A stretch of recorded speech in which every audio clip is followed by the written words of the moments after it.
Hello and welcome to the Bubb Report. Two competing narratives sometimes inform how COVID-19 impacts is framed in the international community. On the one hand, some suggest that COVID-19 is the great equalizer, whereas others argue that COVID-19 was the great disruptor. This week, we will examine this tension in the context of education in Grenada and in the English-speaking Caribbean. Data from the World Bank suggests that COVID-19 had a negative impact on 1.6 billion learners in more than 190 countries across the world in a myriad of ways. These impacts include forced displacement to a reduction in the quality of learning, mental health impacts, and an overall loss of learning quality due to the digital divide. However, digital optimists believe that the pandemic has created opportunities for innovation and evolution in education in ways not imagined before. This week on the Bubb Report, we examined the impact of COVID-19 on education, its possibilities, its challenges, and implications for learning in a post-COVID environment. We are also joined by a former Prime Minister to discuss a myriad of issues affecting the region, as well as his crucial role in elevating the spiritual Baptist and Orisha community to a new level of visibility in Trinidad and Tobago with the declaration of March 31st as Spiritual Baptist Liberation Day. We welcome our guests, Diane Abel Jeffrey, Principal of the St. Andrew's Anglican Secondary School in Grenada; Ashley Green, a medical student at the St. George's University in Grenada; Zahina Claxton, Principal Education Officer at the Nevis Island Administration in St. Kitts and Nevis; Joanson Batiste, educator at the Boca Secondary School in Grenada; and His Excellency Basdeo Panday, the former Prime Minister of the Republic of Trinidad and Tobago. It's Sunday, April 4th, 2021. And we welcome you to another episode of the Bubb Report.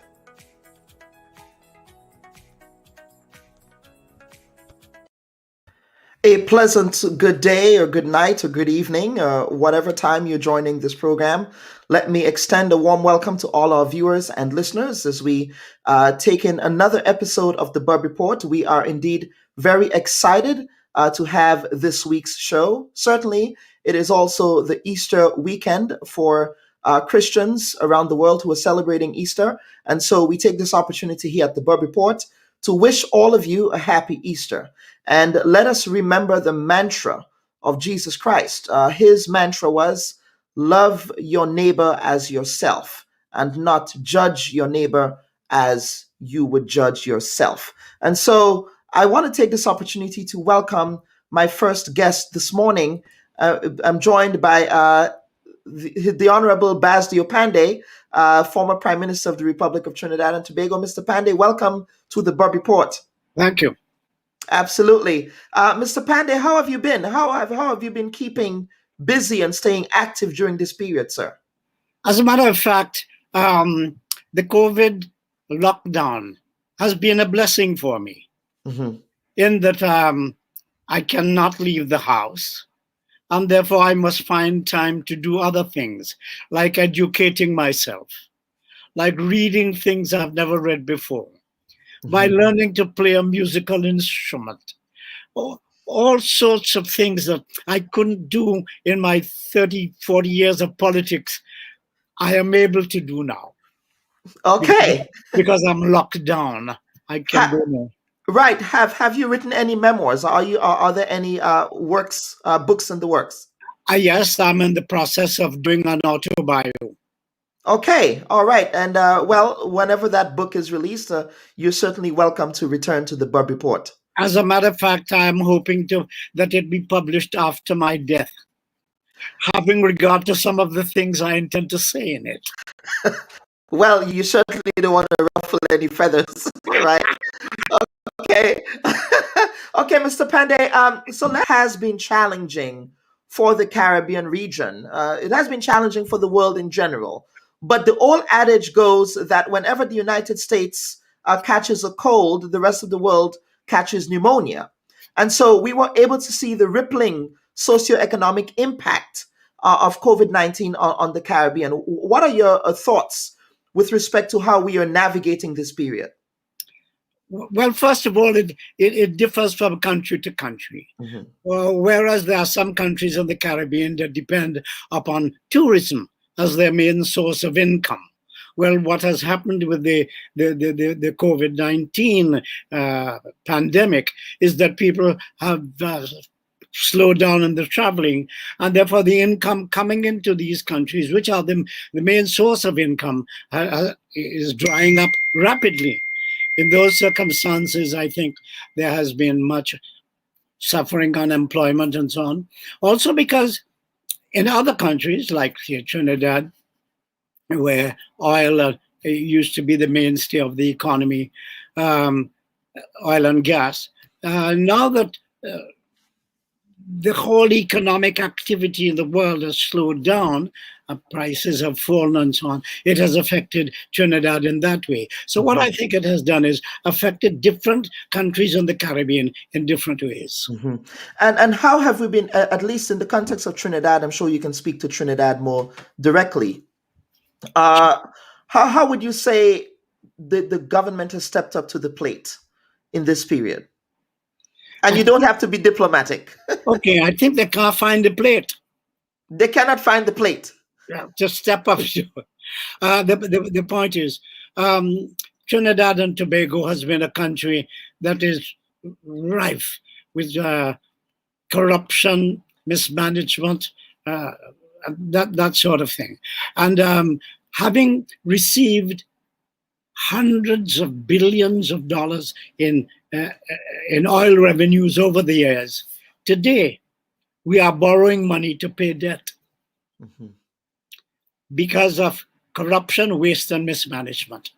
And it all has to do with the political system, as you know, I have argued.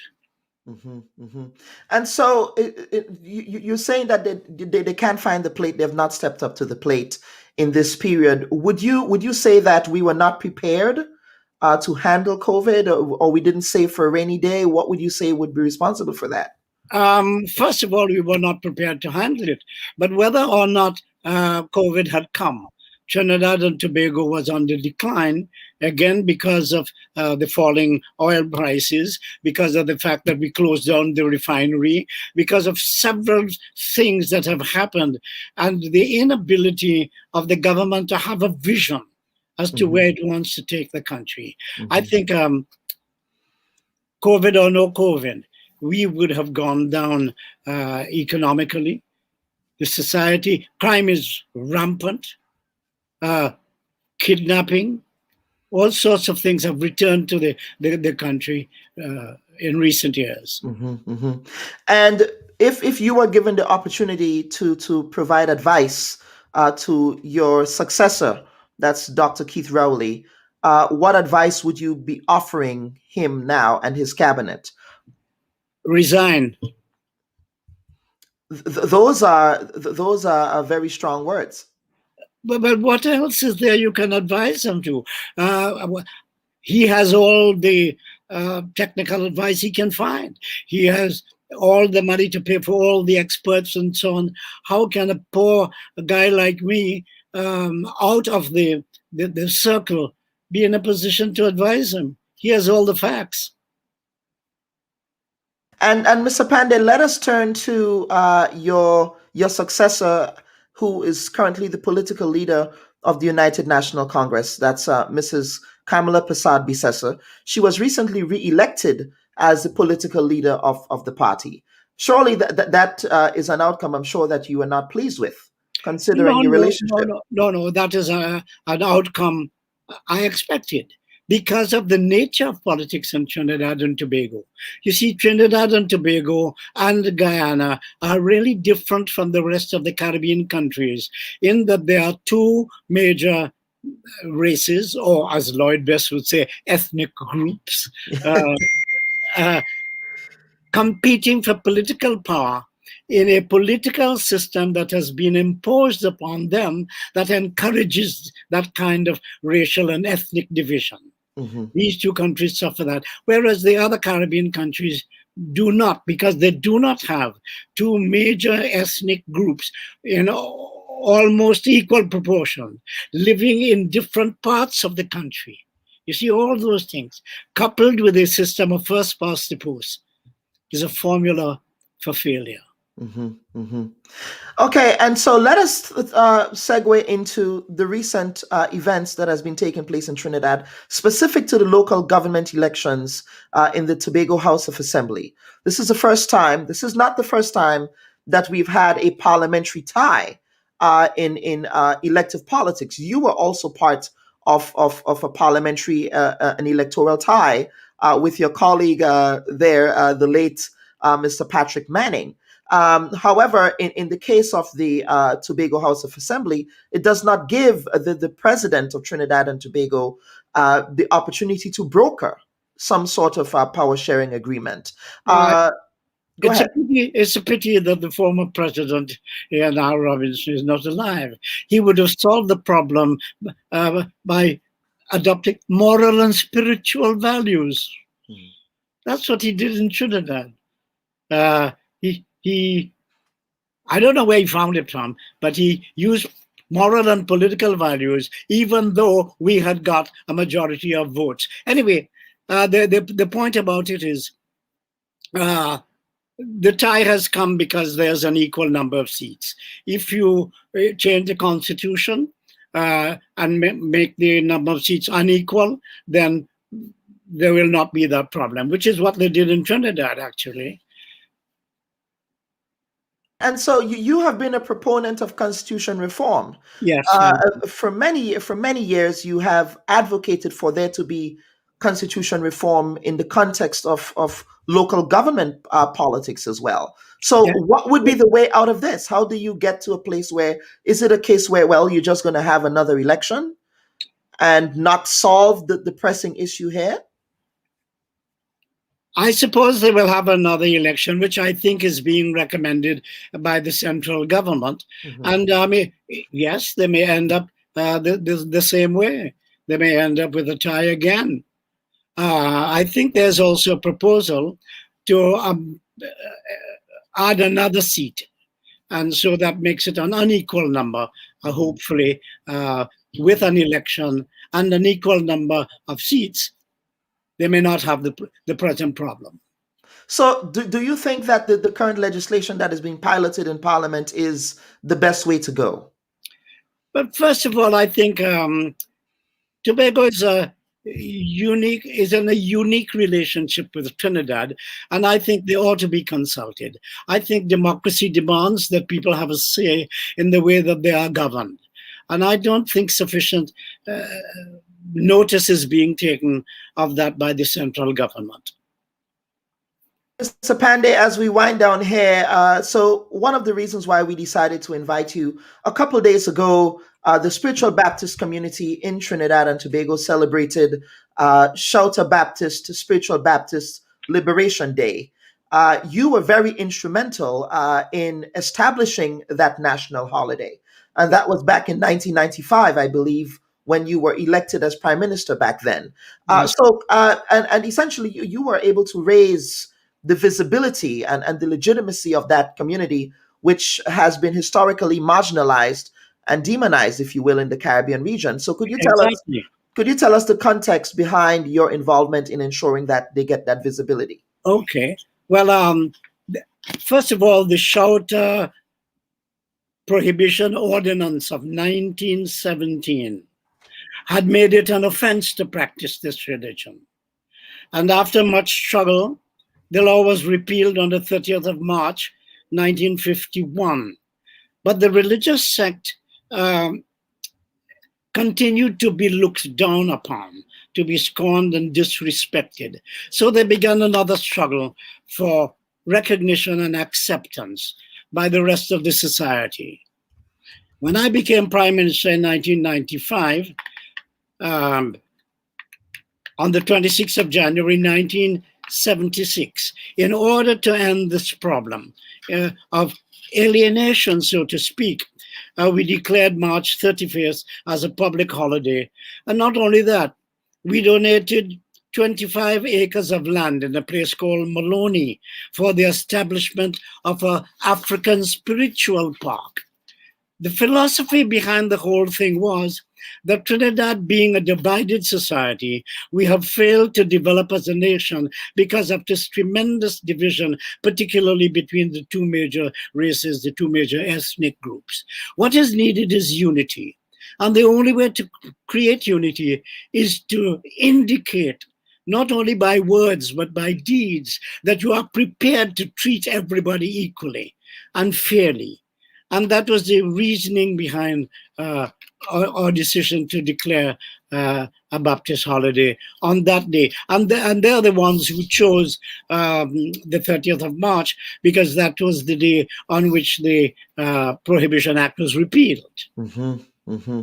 Yes, and in doing that, you also spoke about, again, the multicultural nature of Trinidad and Tobago, which, as you said before, is uniquely placed in the Caribbean as having that. So what role did multiculturalism play in your decision to elevate that holiday? It didn't have anything to do with that. What it had to do with is treating all your citizens equally, all your citizens fairly, recognizing each group, not discriminating against one or the other. That was the philosophy behind it, as opposed to a direct promotion of multiculturalism. That would happen automatically if you treated everybody as equally, if you treated all groups equally. Mm-hmm, mm-hmm. And Mr. Panday, you and I share the distinction of being ex-Presentation College students. That's why we are so bright, yeah. But yeah, so you attended Presentation College in San Fernando? Yes. At San Fernando, I attended Presentation College in Grenada. We're about to have a panel on education here, Mr. Panday, and I know that you've also been very, active in promoting education in the Caribbean region. Yeah. Sorry. Go ahead, sir. No. What happened is that when I came into office, I realized that there were several important problems. And since oil was floating between $10 and $15 a barrel, there was very little money. Mm-hmm. So what we did is we set up an order of priority. No country has all the money to satisfy all the desires. So you have to have priority. And the priority we set up was crime. And to deal with crime, you had to deal with unemployment. Mm-hmm. But to deal with unemployment, you had not only to attract investments, but you had to have citizens who were trained to fill the jobs created. So that what was required was an education system. You see, so crime was actually connected with education. Mm-hmm. So what we did was we built, I think, some 29 schools. We had something called the Common Entrance Exam. And the Common Entrance Exam denied about 6,000 children every year access to a secondary education. And when I became Prime Minister and I inquired, why are these children being denied secondary education? I was told that, well, there are no school places. And I said, well, it doesn't take a rocket scientist to tell you how to solve that problem. All you do is you build more schools. And we abolished the Common Entrance Exam, built 29 secondary schools, and opened the door to every child who was leaving primary school to enter into a secondary institution. That's how we came about it. But I think we need more than that. We need to revise the education system. We need to determine why we are educating people. We see in the university in Trinidad, I don't know if the other countries, we are not inventors and innovators. We are training our citizens to become functionaries of the conglomerates. Mhm. That is very telling there. You said we are training citizens to become functionaries of the conglomerates. Yeah. Could you expand on that notion? Well, you see, the conglomerates own the wealth, Mhm. and they use our graduates to continue to earn more wealth, but not to own. Mhm. That is my point. We must be able to have a system of education that encourages our people to create and to innovate, as opposed to merely becoming clerks and servants of the conglomerates. Yes, okay. And Mr. Pandey, finally, any final words before we wrap up? I would love to have you back after, but you said you're not going to release the memoir until you have transitioned. But I'm sure you don't mean that, sir. Well, I'm trying to finish it before I depart this world. Okay. All right, Mr. Pandey, any final thoughts from you? I wish you well. I wish the Caribbean well. I hope that we recover from this pandemic and that people who have lost their jobs and are now having a hard time, that there will be a restoration of employment and that people will continue to be happy. I believe the function of government is to so organize the society to conduce to the greatest happiness of the greatest number of people. That is its function. And to do that depends upon the objective situation which that particular country enjoys at any given moment. Mhm. But that objective situation changes. That is why we need to change the constitution Mhm. to meet the new objective situation. Mr. Pandey, thank you so much. It has been our greatest pleasure here to have you on the Bubb Report, and all the very best to you in your future endeavors. Thank you so much, my brother. Easter to you, and Yes. God bless you and your family. Okay. All right, Mr. Pandey. Thank you so much. Folks, that was the Honorable Basdeo Panday, former Prime Minister of Trinidad and Tobago, leaving us with some very interesting thoughts around education, which is the discussion we will be segueing to with our panel. Stand by. We will be right back.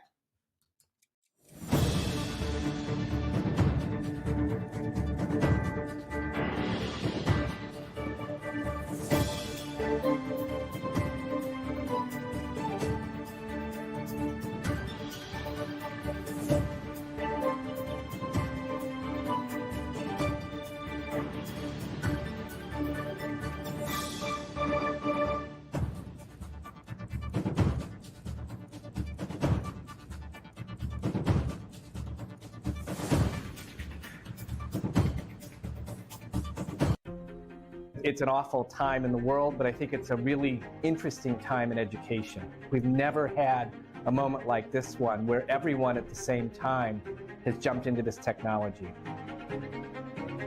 The coronavirus is changing life as we know it on a daily basis.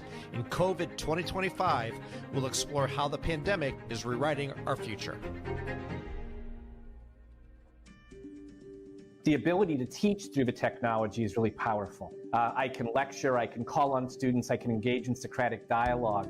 I can replicate what I can do in the classroom. Things that have been hard in the past, bringing in guest speakers, being in multiple campuses at once, the ability to tie those together in a much more seamless fashion, I think that's exciting. Distance shrinks in this medium. I think we're going to see it used throughout education in the United States. At the pre-college level, college, professional level. That's exciting across the planet.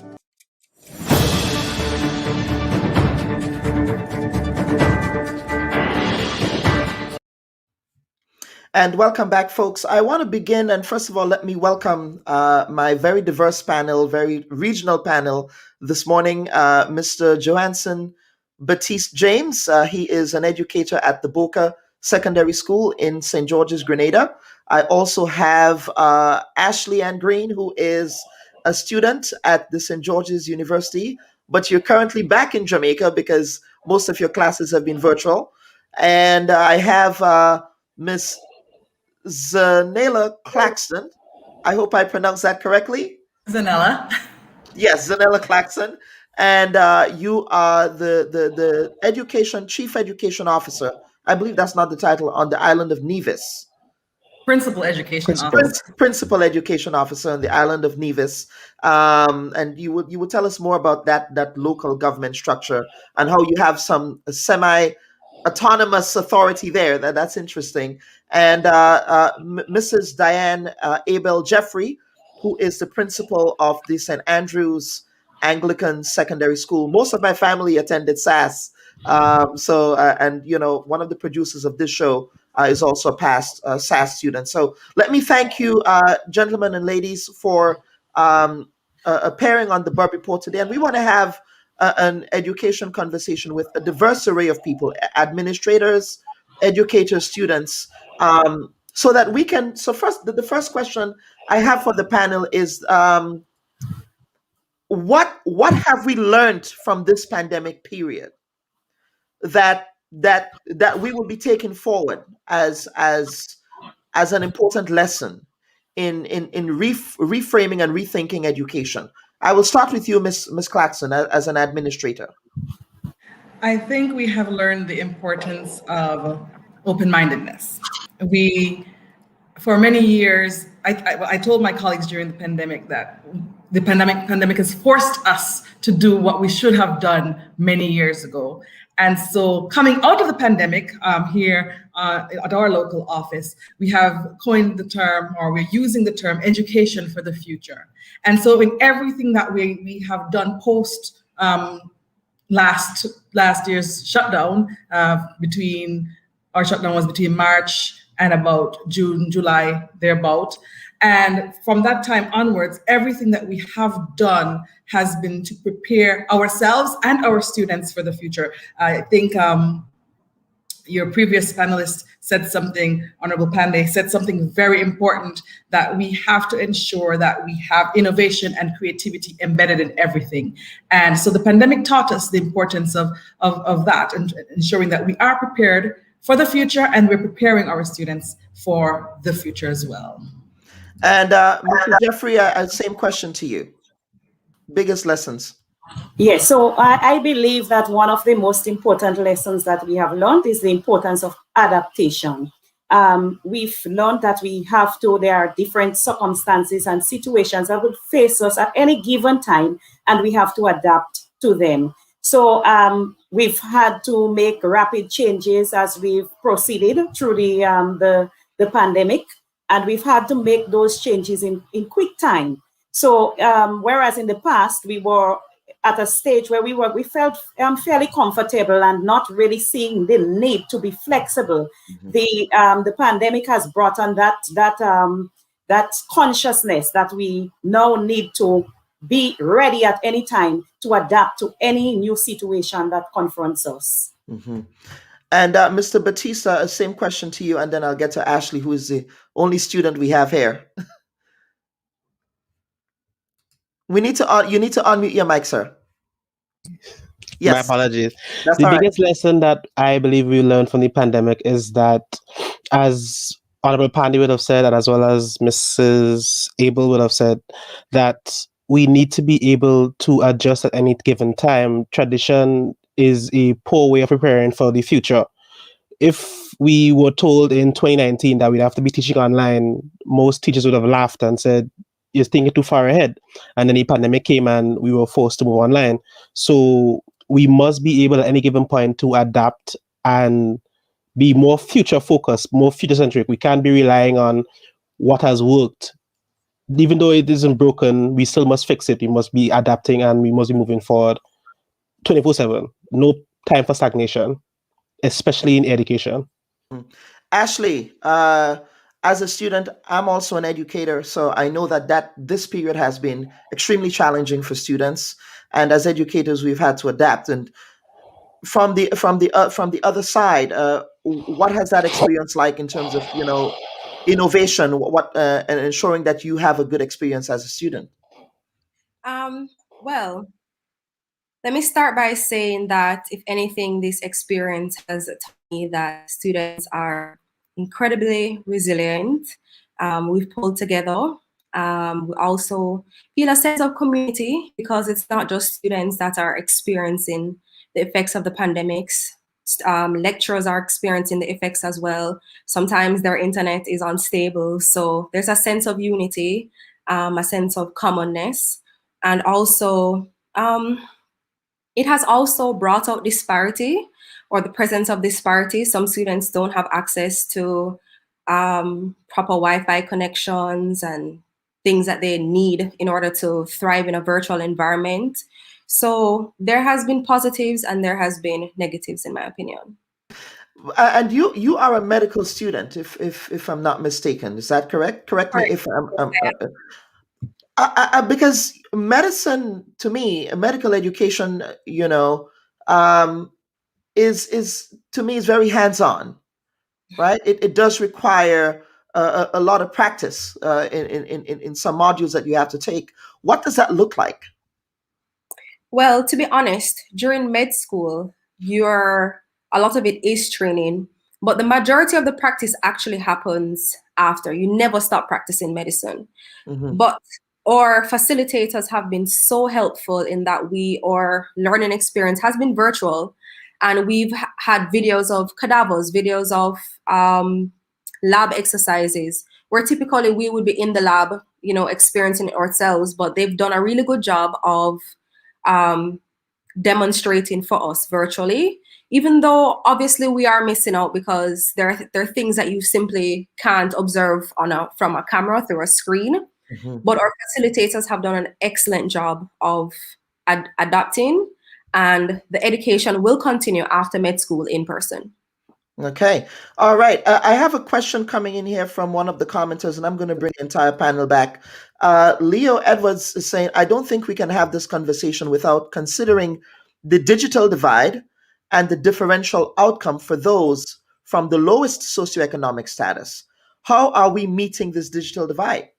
And I believe that would be a question that Ms. Jeffrey or Ms. Claxton can tackle, or Mr. James. I can hop in. Yes.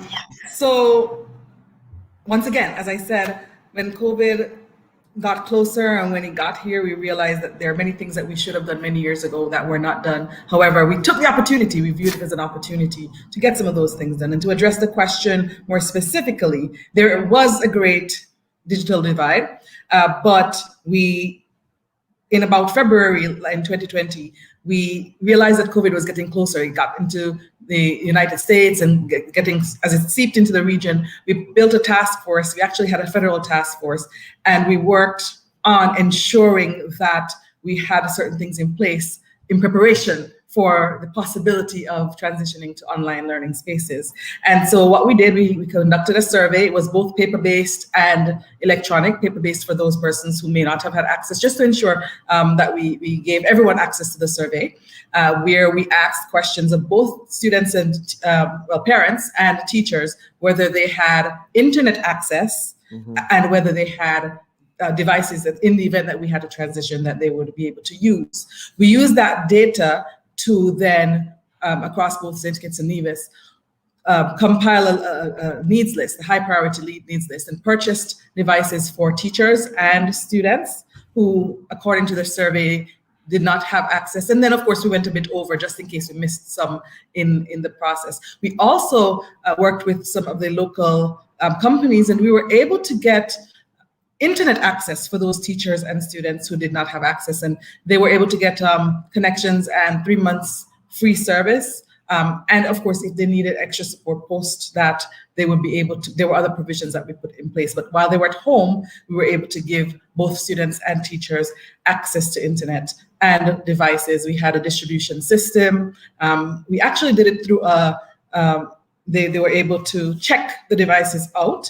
And then they still have the devices, but we have provisions in place to ensure that throughout the year we can maintain and allow for that. There are some parents who prefer to purchase their own device, and so our Premier, Honorable Mark Brantley, he announced early in the pandemic that the importation of devices would be duty-free free of duty. And so parents came through the office and they had to come here, and we gave them the paperwork and they were able to clear their devices for free. And so we realized that now we have our teachers are expected to touch base with the students online at least once a week. We have our students in person, face-to-face instruction. We have not had any disruptions. We're so grateful for that. Very tight border control, but the teachers are expected to still have some form of online work being done at least once a week to ensure that the students have access and to ensure that they are keeping current with the technology. And Ms. Jeffrey and Mr. Batista, I will bring you in here, but it's about, again, that digital literacy, that digital divide is one issue, but also there is the question with respect to the literacy of the parents themselves as well, right? Because I've had situations even in my own classroom setting where parents were complaining, that I don't know how to use this. How do I use this thing, to get support from my child? So, Ms. Jeffrey, you want to chime in on that? Yes, Kellon, you're so correct, because I was thinking along that line that I was going to speak first and foremost about the situation that I think that we have positioned ourselves. We have been strategic in terms of internet access and devices, but we still have this real and present situation where persons are still illiterate in terms of the use of those digital devices and following through with education online. It's a real challenge for not just parents, but it's also for some of the teachers and some of the students also. And our Ministry of Education has facilitated a number of courses that starting from basic. So it is a work in progress. So it's not fully exploited as yet. It's a work in progress where lessons are being taught to those who are a little bit behind in terms of the digital literacy. So we have had in the past the MESH and the CASIP project that had ensured that internet access is available at public places, especially at our schools. And so there wasn't a problem really in terms of internet access at schools, but there were problems with some students not having internet access at their homes. And some even up to today do not have even electricity to facilitate the use of the internet.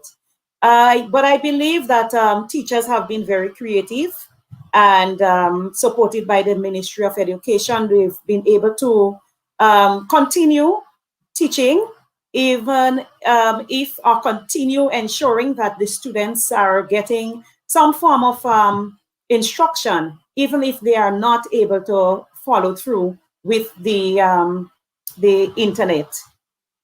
Thankfully, also, we are not totally away from the physical space. So we are not totally online. Unlike many of the other countries, the situation that we are in a much better place than a lot of the other Caribbean countries in terms of our situation with the COVID-19 virus. So it hasn't, we were able to get back to that place of learning, although it's still for a lot because we have to keep the physical distancing. So we're still not able to bring in all of the students at the same time every day. So we have some form of rotation going on, but we have to be very thankful that we still have a lot of structures in place. The Ministry of Education had given ebooks and most recently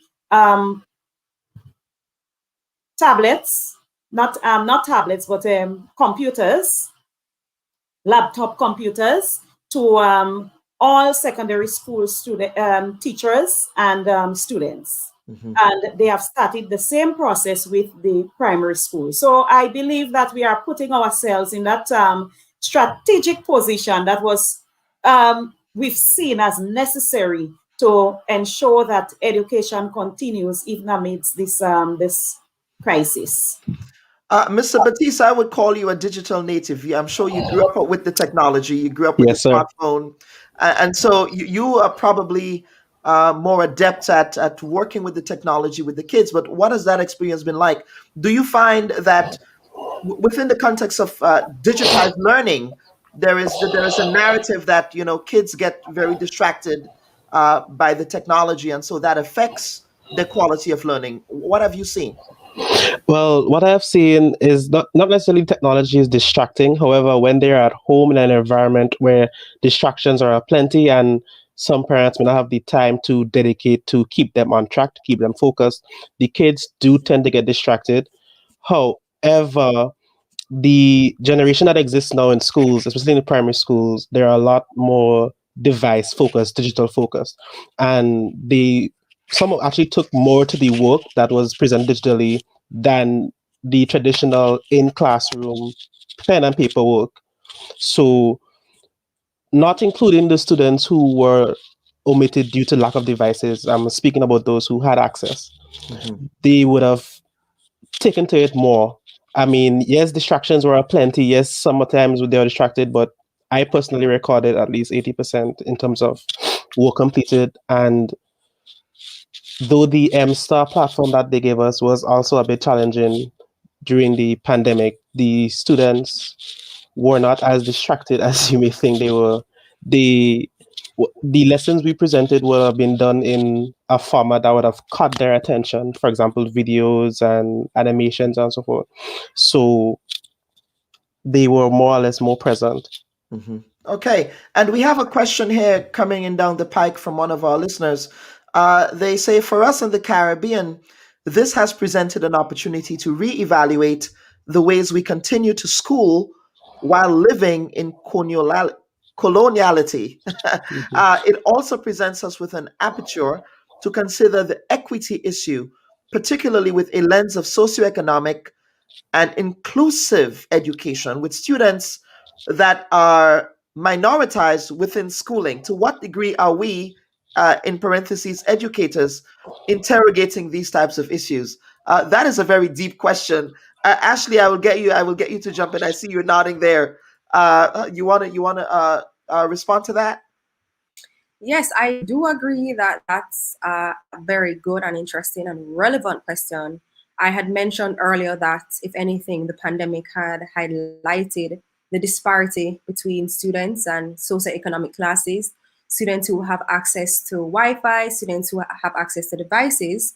What I do know is at St. George's University, they offer devices for you to take your examinations on.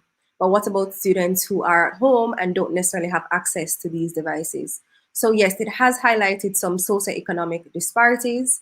And I do believe that we can do more in order to facilitate these disparities, and we can do a lot more in order to bridge that gap. Zelena? Ms. Claxton? Just unmute your mic, please. Yes. Yes, that question is, I think, a very relevant and timely one. The reality is that we cannot continue to think that we are providing education for our students if we're not looking at the various issues and challenges that they may face, including socioeconomic ones.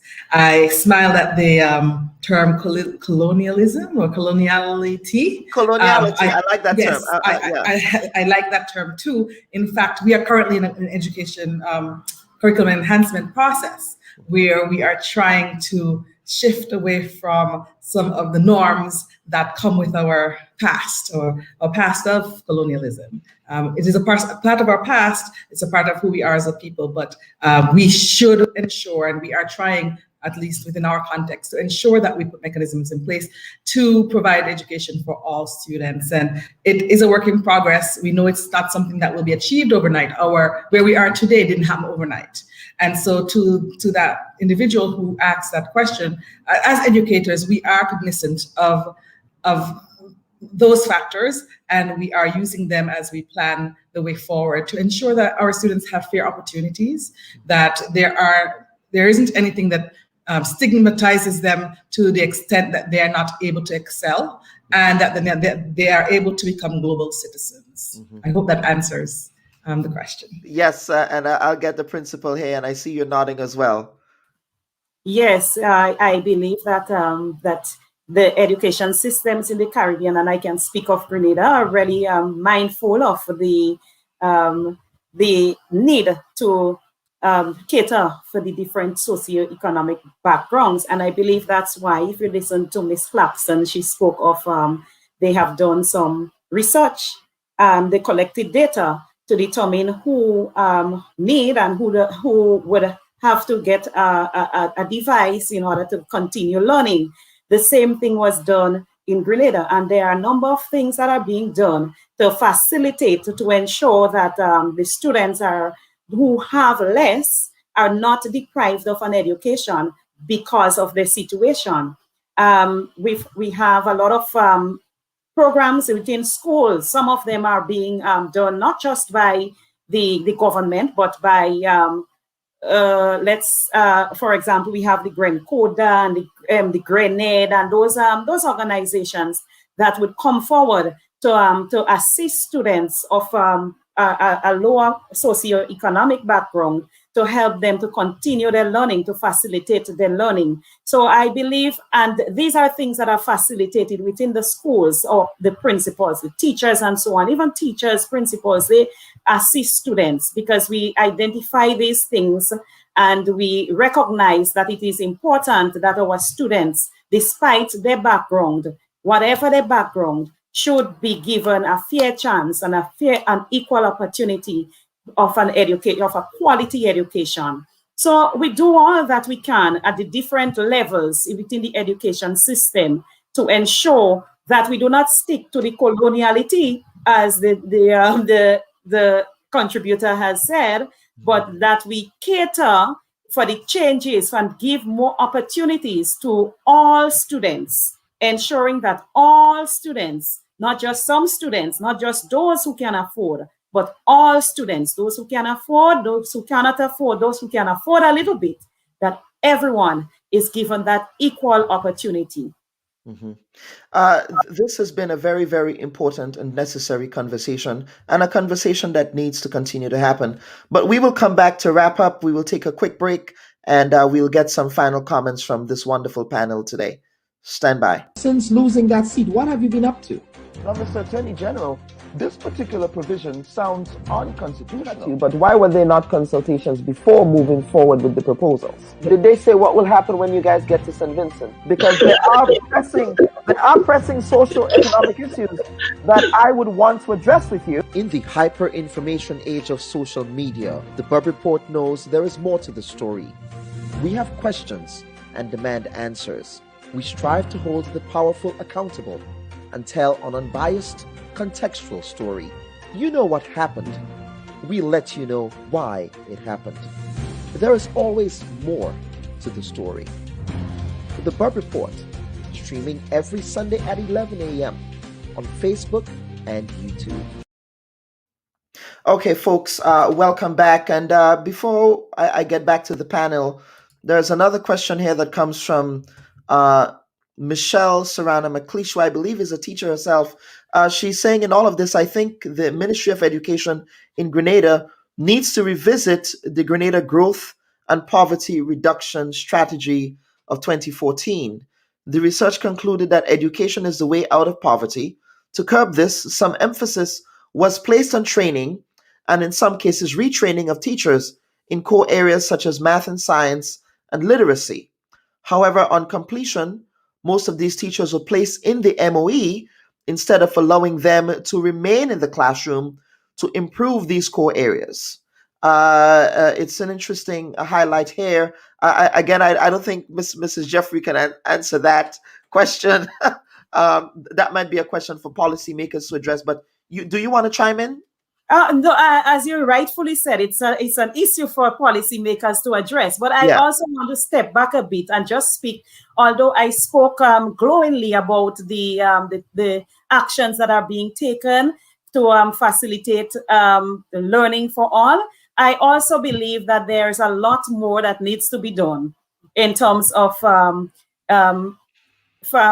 catering for the diversity of our learners, of coming from different socioeconomic backgrounds. So yes, we are doing. There's a lot there's some that is being done, but there's still a lot that can be done in terms of that. And in terms of revisiting that policy, as you said, I believe it's something for the policymakers at the Ministry of Education. So it's not something that I would want to touch. Yes, heavy. absolutely. That is okay. But I'm going to bring back everyone here because, again, as I said, this is a conversation that needs to continue to happen.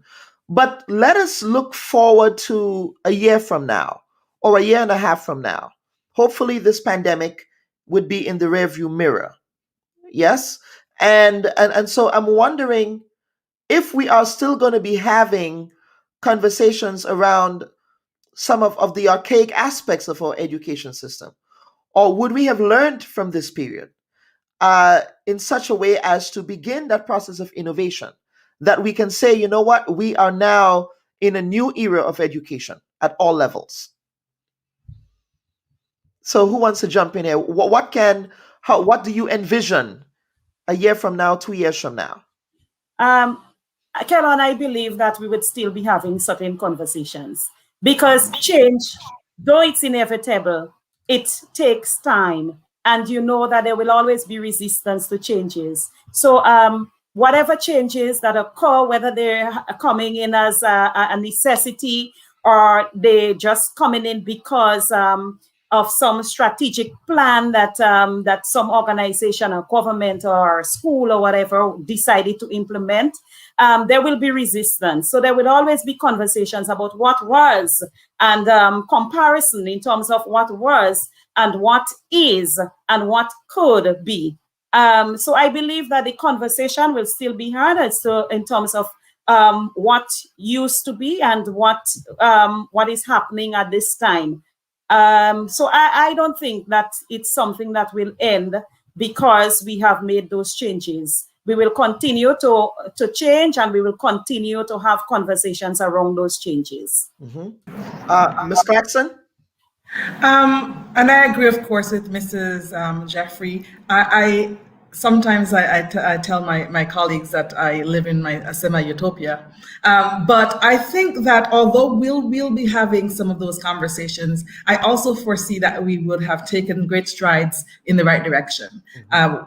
Our curriculum is based on one of our essential skills is that learning, mistakes are an important part of the learning process. We've made a lot of mistakes in the past, and we want to demonstrate that to our students, that even with our mistakes, it's part of the learning process. We have to do better. So in the next 2 years, we'll be halfway in terms of ensuring that we turn around mindset change. Change management is the hardest part of this process.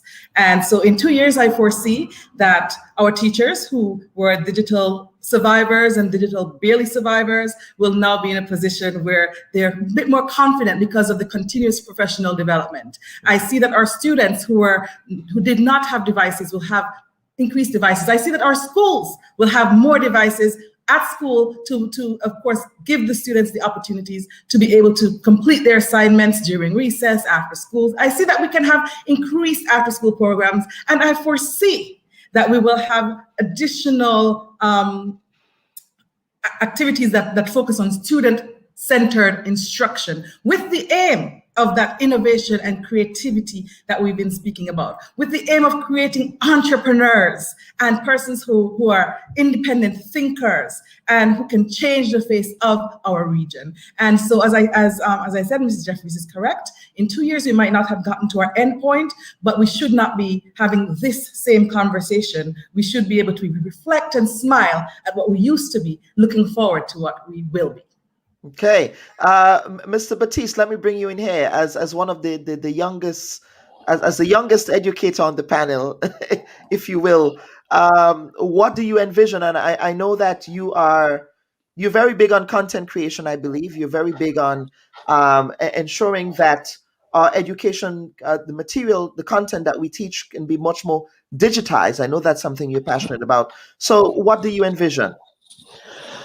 Unfortunately, I am not as optimistic as the two ladies before me. I do not envision this conversation being anywhere closer to an end in the next 2 years, because the powers that be, I'm speaking in the Caribbean in general, But you can we also speak of Grenada, I'm sure. I mean, it holds true for Grenada as well. yes.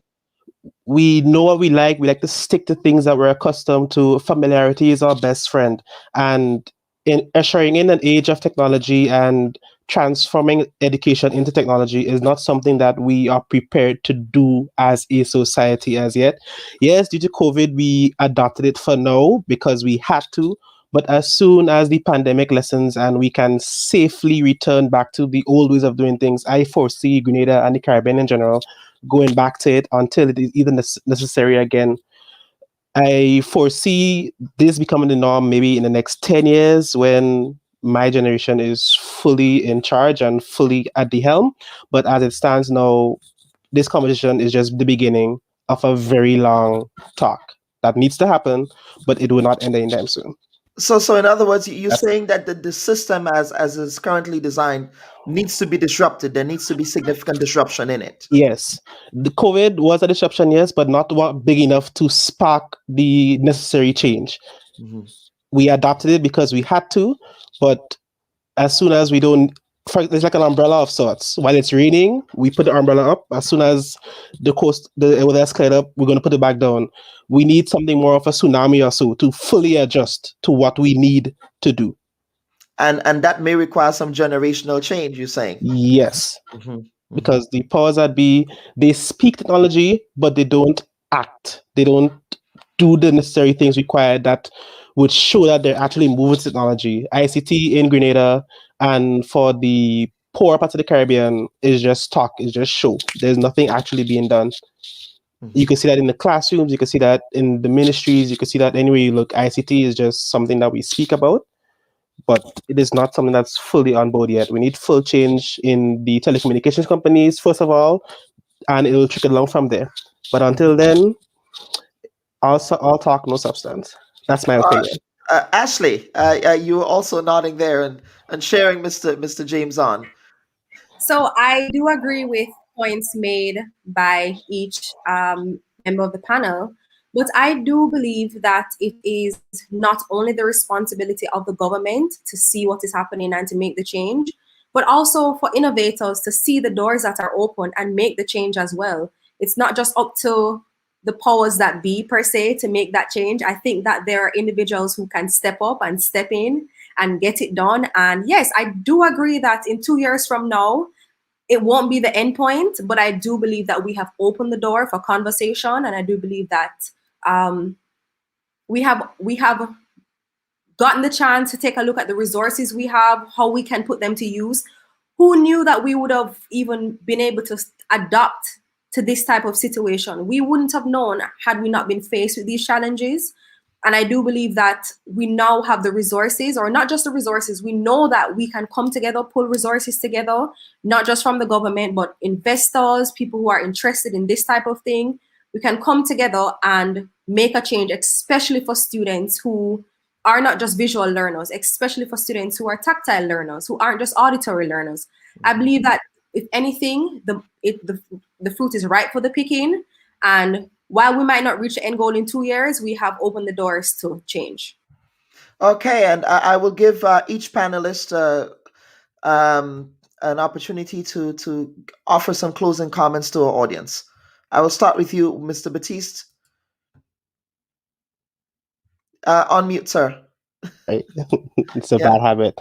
Yeah. In closing, I am thankful that you've had this conversation, that you started it. I'm thankful for that you would have made this the focus of your group, because this is a conversation that needs to happen. And we need people to bring to the forefront that education needs to be moving forward. We need to have people, we need to have panels discussing this.